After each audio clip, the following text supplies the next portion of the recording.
नमस्कार दोस्तों, मैं दीपेश एक बार फिर आपका बहुत बहुत स्वागत करता हूं आपके अपने ही चैनल इजी फोटोग्राफी ट्रिक्स में। और आज का जो टॉपिक है वो है the three pillars of photography. Photography के तीन स्तंभ, जिसे हम एक्सपोजर ट्रायंगल भी बोलते हैं। तो आइए समझते हैं कि एक्सपोजर ट्रायंगल क्या होता है।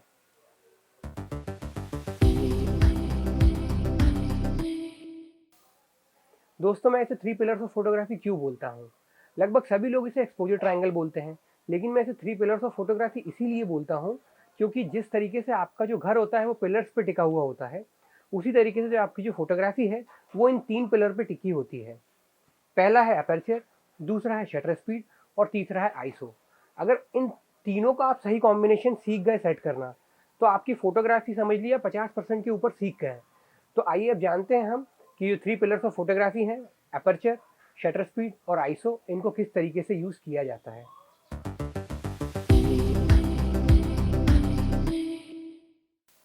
दोस्तों, मैं अभी तक आपको अपर्चर, शटर स्पीड और आईसो को डिटेल में समझा चुका हूँ कि ये क्या होते हैं। अगर आपने मेरे वीडियोस नहीं देखे हैं तो प्लीज़ पहले आप उन तीनों वीडियोस को चेक कर लें, अच्छे से समझ लें, क्योंकि अगर आप वो अच्छे से समझ गए तो आपको एक्सपोजर ट्रायंगल समझने में ज़्यादा दिक्कत नहीं होगी। तो इसलिए प्लीज़ पहले वो वीडियो देख लीजिए। पर फिर भी मैं थोड़ा थोड़ा इंट्रोडक्शन तीनों का दे देता हूँ, जिससे आपको अभी समझने में आसानी होगी। पहला होता है अपर्चर। अपर्चर के दो काम होते हैं, आपको पीछे बैकग्राउंड कितना ब्लर चाहिए या फोटो में लाइट कितना चाहिए वो डिसाइड करना। दूसरा होता है शटर स्पीड। शटर स्पीड का काम क्या होता है, आपको फोटो में मोशन किस तरीके से कैप्चर करना है और लाइट कितनी चाहिए, कम या ज़्यादा। और तीसरा तीसरा होता है आईसो। आईसो का केवल एक ही काम होता है, फोटो में लाइट कम या ज़्यादा करना। पर आईसो को हम उस कंडीशन में यूज़ करते हैं जब अपर्चर और स्पीड से हम लाइट कंट्रोल ना कर पाएँ, तब हम आईसो को बढ़ाते हैं। क्योंकि आईसो जब हम बढ़ाते हैं तो लाइट तो आती है ज़्यादा अंदर, लेकिन ग्रेन्स के आने के चांसेस भी बढ़ जाते हैं। तो ये तो हुआ अपर्चर, शटर स्पीड और आईसो। अब इन तीनों की जो कॉम्बिनेशन को हम सेट करके एक फोटो क्लिक करते हैं, उस कॉम्बिनेशन को बोलते हैं हम एक्सपोजर ट्रायंगल। तो आइए जानते हैं हम कि एक्सपोजर ट्रायंगल को किस तरीके से यूज़ किया जाता है फोटोग्राफी में। देखिए, पहले तो हमें ये डिसाइड करना पड़ता है कि हम फोटो किस टाइप का ले रहे हैं। जैसे कि हम पहला एग्जांपल लेते हैं, मान लीजिए पोर्ट्रेट फोटो ले रहे हैं हम कोई, जिसमें हमें बैकग्राउंड पीछे अच्छा खासा ब्लर चाहिए। तो आप पहले तो अपर्चर की वैल्यू सेट कर लीजिए डाउन, जैसे 1.8 या 1.6, जो भी आपका लेंस है, जितना भी आपको ब्लर चाहिए। अब मान लीजिए आपने 1.8 वैल्यू सेट कर दी अपर्चर की, तो अब अपर्चर को नहीं छेड़ सकते। अब आपको जो बाकी की लाइट कंट्रोल करनी पड़ेगी वो शटर स्पीड और आईसो से करनी पड़ेगी। ये हुआ पहला एग्जाम्पल। दूसरा, अगर मान लीजिए आप कोई फास्ट मूविंग ऑब्जेक्ट का फोटो ले रहे हैं, बहुत तेज दौड़ रहा है या किसी भी चीज़ का जो बहुत फास्ट है, अगर आपको वो कैप्चर करना है, तब आपकी प्रायोरिटी क्या होती है, आपको जब शटर स्पीड को हाई रखना पड़ेगा। आप शटर स्पीड को हाई रखेंगे तो फोटो में लाइट कम होगी, फिर आप उसे या तो अपर्चर से कंट्रोल करेंगे या आईसो से कंट्रोल करेंगे। तो इस तरीके से हमें कॉम्बिनेशन सेट करके एक ट्राइंगल क्रिएट करना पड़ता है अपर्चर, शटर स्पीड और आईसो का, जिससे कि फोटो बैलेंस हो जाए। तो इसे और अच्छे से समझने के लिए मैंने आपके लिए एक फोटो का एग्जाम्पल रेडी करा है, जिसमें मैंने शटर स्पीड, आईसो और अपर्चर तीनों का कॉम्बिनेशन सेट करा है। तो आइए वो देख लेते हैं हम। एक्सपोजर ट्रायंगल को अच्छे से समझने के लिए मैं आपको राहुल और प्रिया की शादी में लेकर आया हूँ। अब जब तक राहुल नहीं आ रहा था तो मैंने सोचा क्यों ना प्रिया के कुछ अच्छे से पोर्ट्रेट फोटो ले लिए जाए। तो पोर्ट्रेट में हमारी पहली जरूरत होती है कि हमें अपर्चर की वैल्यू कम चाहिए, मतलब अपर्चर ओपन ज्यादा हो। तो मैंने अपर्चर की वैल्यू रखी है 1.6, जिसके कारण देखिए बैकग्राउंड कितना अच्छा ब्लर हो रहा है पीछे। शटर स्पीड रखी है मैंने 1/160, वो इसलिए ताकि फोटो में शेक भी ना आए, क्योंकि 100 के ऊपर शटर स्पीड होती है तो फोटो में शेक के चांसेस काफ़ी कम हो जाते हैं। और इसके बाद जब मुझे लाइट लगा कि थोड़ी कम पड़ रही है तो मैंने आईसो को बढ़ा दिया 640। बेस वैल्यू यहाँ तक की 80 होती है, पर मैंने इसमें 640 इसलिए रखी है ताकि ब्राइटनेस को मेंटेन कर सकूं।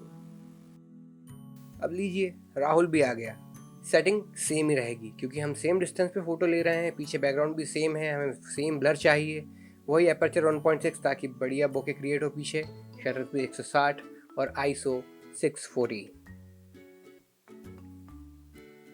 पर अब मैंने क्या करा है, अब मैंने प्रिया को पीछे शिफ्ट कर दिया।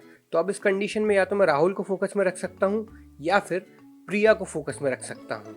लेकिन अगर मैं चाहूँ कि दोनों को फोकस में रखना हो, तब हमारा दूसरा पॉइंट आता है अपर्चर की वैल्यू बढ़ाना।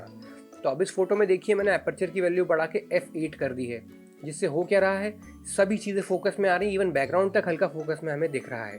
पर फोटो में डार्कनेस ज़्यादा बढ़ी, तो फिर मैंने क्या करा, शटर स्पीड को कम कर दिया, 100 तक लाया। 100 के नीचे इसलिए नहीं लाया क्योंकि शेक के चांसेस बढ़ जाते हैं। अब फिर उस कंडीशन में देखिए मुझे आईसो को कितना बढ़ाना पड़ा, 8000 तक लेके जाना पड़ा आईसो को, क्योंकि ब्राइटनेस काफ़ी कम हो रही थी फोटो के अंदर। तो ये हुआ परफेक्ट एक्सपोजर ट्रायंगल। अब ये प्रिया का नाचने का मन कर रहा है और बढ़िया नाच रही है वो झूम के। अब मुझे उसके अच्छे अच्छे फ़ोटोज़ लेना है नाचते हुए। तो अब ये मैंने पहला फ़ोटो जैसे ही क्लिक करा तो देखिए उसमें शेक आया। क्यों? क्योंकि शटर स्पीड थी 100 और प्रिया नाच रही थी लपक के। तो भैया इस फ़ोटो में आ गया शेक। अब हमें अगर इसका शेक कम करना है तो फिर हम क्या करेंगे? तो उस कंडीशन में हमें क्या करना पड़ेगा? उस कंडीशन में हमें शटर स्पीड को काफ़ी बढ़ाना पड़ेगा, क्योंकि अगर हमें शेक को कंट्रोल करना है तो शटर स्पीड बढ़ानी ही पड़ेगी। तो अब इस फोटो में देखिए आप, मैंने किस तरीके से शटर स्पीड को बढ़ाया है। अपर्चर वैल्यू सेम है क्योंकि पीछे बैकग्राउंड में बोके चाहिए ही था हमको। शटर स्पीड हो गई अब सीधे सीधे 1250। तो अब जैसे ही मैंने शटर स्पीड इंक्रीज करी, फोटो में फिर डार्कनेस बढ़ गई थी, तो मुझे आईसो को ले जाना पड़ा 3200 पे। लास्ट फोटो में शायद 400 था आईसो और अब कर दिया मैंने 3200। अब प्रिया ने मुझसे बोला कि कुछ क्रिएटिव फोटोज़ तो लो, तो मैंने सोचा क्यों ना लाइट पेंटिंग ट्राई की जाए। अब देखिए मैंने प्रिया के फ़ोटोज़ लिए हैं लाइट पेंटिंग में। इसमें होता क्या है, शटर स्पीड हमारी हो जाती है काफ़ी कम। तो देखिए आप कितने खूबसूरत फ़ोटोज़ आए हैं। इसमें मैंने सिर्फ मोबाइल की फ्लैश लाइट यूज़ करी है। अब इसमें हुआ क्या, शटर स्पीड रखी है मैंने 3 सेकेंड, सिर्फ 3 सेकेंड। तो उसमें हो क्या रहा था, बहुत ज़्यादा लाइट आ रही थी फोटो के अंदर। तो मुझे आईसो को बेस वैल्यू पे लाना पड़ा 80, उसके बाद भी बहुत ज़्यादा लाइट आ रही थी। तो फिर मुझे अपर्चर को बढ़ा के 4.5 करना पड़ा। तो ये तो एक उदाहरण था आपके लिए सिर्फ कि वेडिंग फोटोग्राफी में किस तरीके से एक्सपोजर ट्रायंगल को हम यूज़ करते हैं। लेकिन फोटोग्राफी के हर जोनर में इसी तरीके से यूज़ किया जाता है एक्सपोजर ट्रायंगल को। अब आप पोर्ट्रेट ले रहे हैं, पोर्ट्रेट ये समझ लिए जिस भी आपको फोटोग्राफी में पीछे बैकग्राउंड अच्छा खासा ब्लर चाहिए, जिस भी चीज़ का फोटो ले रहे हो आप उसमें पीछे बैकग्राउंड अच्छा खासा ब्लर चाहिए, तो उसमें क्या होता है, आपको अपर्चर की वैल्यू डाउन करनी पड़ती है। अब जब आप अपर्चर की वैल्यू डाउन करते हैं तो या तो लाइट बहुत ज़्यादा आती है, तो फिर आप स्पीड से कंट्रोल करते हैं। अगर लाइट कम आती है तो स्पीड से कंट्रोल करके फिर आप आईसो बढ़ाते हैं। तो इस तरीके से पोर्ट्रेट या जो भी आप फोटो ले रहे हैं वो लिया जाता है। लैंडस्केप में क्या होता है, लैंडस्केप में आपको चाहिए कि पूरी चीज़ें शार्प हो। जैसे राहुल और प्रिया का एक फोटो देखा था अभी आपने, जिसमें मैंने आगे पीछे उनको खड़ा करा था। उसमें या तो मैं राहुल को फोकस कर सकता था या प्रिया को। तो उस कंडीशन में मैंने एपर्चर की वैल्यू काफ़ी बढ़ाई।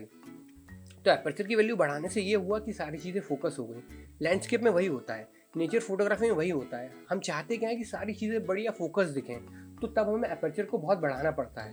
जब एपर्चर को बहुत बढ़ा देते हैं तो फोटो में डार्कनेस बहुत आती है, तो फिर हम उसे शटर स्पीड से कंट्रोल करते हैं। जब शटर स्पीड से नहीं होता कंट्रोल तो फिर हम आईसो को बढ़ाते हैं। ऐसा ही वाइल्ड लाइफ में। अब वाइल्ड लाइफ में क्या होता है, शटर स्पीड आपको बहुत हाई चाहिए। पहली प्रायोरिटी होती है आपकी शटर स्पीड, क्योंकि होता ये है कि हम काफ़ी दूर से फोटोग्राफ्स लेते हैं और जब दूर से लेते हैं शेक के चांसेस बहुत बढ़ जाते हैं।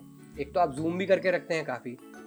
अब पहली प्रायोरिटी ये है कि आप शटर स्पीड को काफ़ी बढ़ा दीजिए। आपने शटर स्पीड काफ़ी बढ़ा दी तो फोटो में डार्कनेस आ गई। फिर सेकंड चीज़ होती है कि आपको पीछे बैकग्राउंड कितना ब्लर चाहिए। जैसा कि ये पंछी का फोटो देख रहे हैं बर्ड का, इसमें बैकग्राउंड कितना ब्लर रखा है मैंने, शटर स्पीड भी काफ़ी हाई रखी है मैंने इसमें। अब क्या होता है, शटर स्पीड काफ़ी हाई है तो फोटो में डार्कनेस आती है, एपर्चर से कंट्रोल नहीं होती, तो फिर आपको आईसो बढ़ाना पड़ता है, फिर आप आईसो को काफ़ी बढ़ा देते हैं। तो इस तरीके से एक्सपोजर ट्रायंगल को सेट किया जाता है। अब आखिरी में लो शटर स्पीड बोले हम या फिर लाइट पेंटिंग बोले, इसमें क्या होता है, आपकी शटर स्पीड को आपको काफ़ी स्लो करना पड़ता है। अब इसमें होता ये है मैक्सिमम टाइम जब आप शटर स्पीड काफ़ी स्लो कर देते हैं तो फोटो में लाइट बहुत ज़्यादा आती है, तो आपको आईसो को तो पूरा डाउन करना ही पड़ता है। बहुत कम कंडीशन ऐसी होती हैं लाइट पेंटिंग में कि आईसो बढ़ाना पड़े आपको, क्योंकि शटर खुला रहता है, लाइट बहुत ज़्यादा अंदर आती है, तो आपको फोटो में आईसो कम से कम रखना ही पड़ता है। और फिर भी लाइट कंट्रोल नहीं होती है तो फिर आप क्या करते हैं, एपर्चर से उसकी लाइट कंट्रोल करते हैं। एपर्चर को बढ़ाते हैं तो लाइट कंट्रोल हो जाती है। तो दोस्तों मैंने इस वीडियो में आपको काफ़ी सारी चीज़ें बार बार रिपीट करके बताई है। उसका कारण ये है कि एक्सपोजर ट्रायंगल आपको अच्छे से समझना बहुत ज़रूरी है, क्योंकि एक्सपोजर ट्रायंगल बेस होता है फोटोग्राफी का। तो इसीलिए आप सभी जितनी भी टाइप की फोटोग्राफीज होती हैं, portrait, landscape, wild life, light painting, सब में अलग अलग शटर स्पीड, अलग अलग एपर्चर रेंज, अलग अलग आईसो की सेटिंग्स यूज़ करके देखिए। इससे आपको फोटोग्राफी सीखने में बहुत आसानी होगी। और ये मैं बार बार इसीलिए बोल रहा हूँ, ये सीखना इसलिए ज़रूरी होता है कि जब हम फोटोग्राफी करते हैं तो कई बार हमारे पास ऐसी कंडीशंस नहीं होती कि हम उसको रीटेक कर सकें।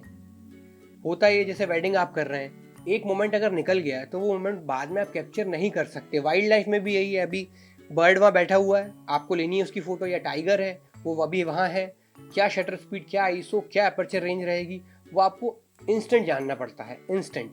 तो इसीलिए अच्छे से आप इसकी प्रैक्टिस करिए और एक्सपोजर ट्रायंगल को अच्छे से समझिए।